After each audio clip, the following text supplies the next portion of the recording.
Welcome to Kenton's videos. Enjoy the video. Rinse 2 cups sushi rice under cold water until the runoff is clear. This removes surface starch. After rinsing, soak the rice for 30 minutes to hydrate grains evenly. Combine the soaked rice with 2 cups water and cook using a tight lid or rice cooker for best results.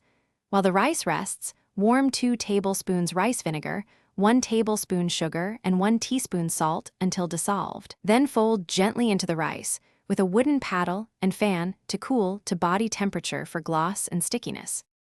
Lay a nori sheet shiny side down on an 8-inch bamboo mat and wet your hands. Spread a thin, even layer of rice, leaving a 1-inch bare margin at the far edge. Arrange fillings, for example, avocado slices, cooked shrimp, or cucumber cut into 3/5-inch matchsticks in a single line centered on the rice.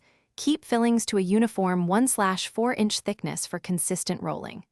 Use the mat to roll tightly, compressing the roll. Moisten a very sharp knife and slice the roll into 6 to 8 pieces, wiping the blade between cuts for clean edges. Preheat your grill to 400 degrees F and clean, then oil the grates to prevent sticking.